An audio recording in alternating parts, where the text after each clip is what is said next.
Bonjour ou bonsoir, chers auditeurs ou abonnés. Je vous avais parlé de la publication régulière de mes récits dans ma chaîne. Alors, chose promise, chose faite. Aujourd'hui, je vais vous poser les questions suivantes. Qu'est-ce que le destin? Croyez-vous au destin? Répondez-moi dans les commentaires.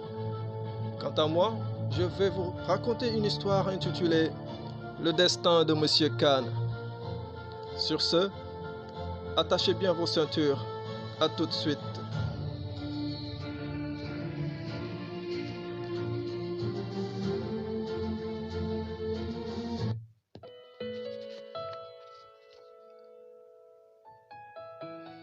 Monsieur Khan était tellement riche que tout le monde en parlait autour de lui. L'homme était généreux et tout le monde bénéficiait de ses largesses. Malgré toute cette richesse, Monsieur Khan était malheureux en amour, car ne sachant pas réellement laquelle des prétendantes l'aimait pour ce qu'il est et non ce qu'il a. Il se décida à s'unir à une femme qui plus tard sera le pire cauchemar de sa vie. Monsieur Khan aimait tellement sa femme et la couvrait de toutes sortes de cadeaux. Malheureusement, cette dernière n'était que intéressée.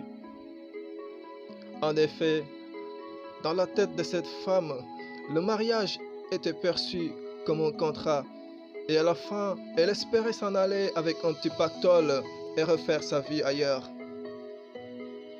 Ne pouvant pas atteindre ses objectifs du fait que M. Khan était fou amoureux et n'a jamais songé à une quelconque séparation, la femme trouva une ruse. Elle drogua son mari avec la complicité d'une de ses amies et filma la scène. Au lendemain des faits, M. Khan ne se souvient de rien et cherche tant bien que mal à se remémorer de ce qui a dû se passer. Entre-temps, sa femme refusa catégoriquement de lui parler sous prétexte qu'elle a reçu une vidéo compromettante où l'on le voyait en train de prendre du plaisir avec une femme. Pour couronner le tout, la femme demanda le divorce. Devant les preuves accablantes, M. Khan obtempéra et fut obligé de lui verser une somme conséquente chaque mois. Après cet épisode douloureux, M. Khan n'éprouva aucune envie d'entrer dans une nouvelle relation. Mais au fil du temps, avec l'âge, il éprouva l'envie de se marier, mais cette fois, de préférence avec une femme mûre. Il décida de voyager dans des contrées très lointaines en quête de la femme idéale. Arrivé dans un village, il se comporte comme un homme très simple, pauvre, sans aucun revenu. Il était obligé de mendier pour avoir à manger.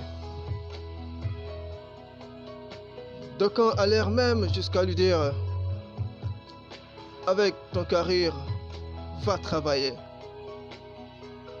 Mais d'autres, à l'instar de Soukaina, une femme pieuse, débrouillarde, une veuve qui vivait de son petit commerce, s'éprit de cet bel homme et l'offrit le couvert chaque jour.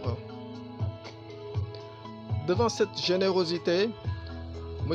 Khan tomba éperdument amoureux de cette dame et lui fit des avances. Soukaina accepta, car ayant besoin d'un homme sur qui compter. Ce fut le début d'une relation passionnée.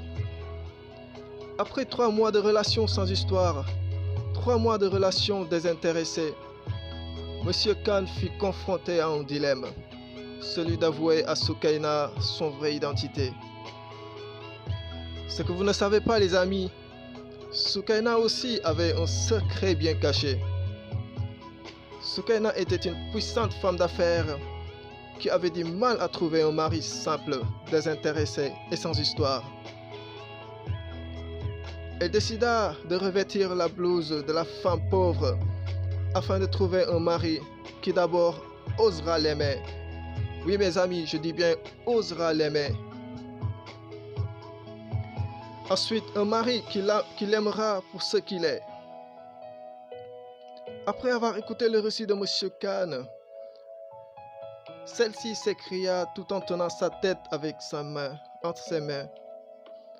Monsieur Khan fut saisi de panique, car il était inconcevable de perdre l'amour de cette femme unique en son genre.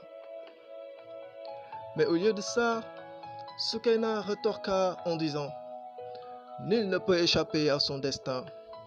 Moi aussi, figure-toi, j'étais à la recherche d'un mari qui m'aimera pour ce que je suis et non ce que j'ai. »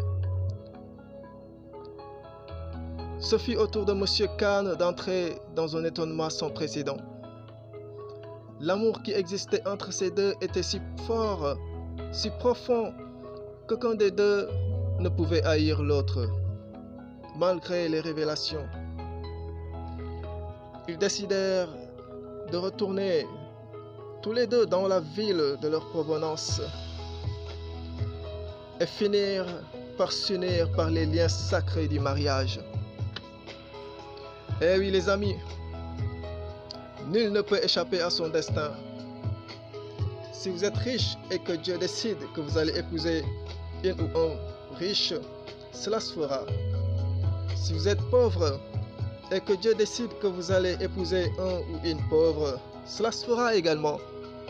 Si vous suivez une direction autre que celle réservée par le Créateur, soyez-en sûrs, vous serez déçus. Vous finirez par rebrousser chemin, car nul ne peut échapper à son destin. Mes chers auditeurs et abonnés, merci pour votre attention. On se dit à très bientôt pour une nouvelle publication. Merci. Merci. Bonjour ou bonsoir, chers auditeurs.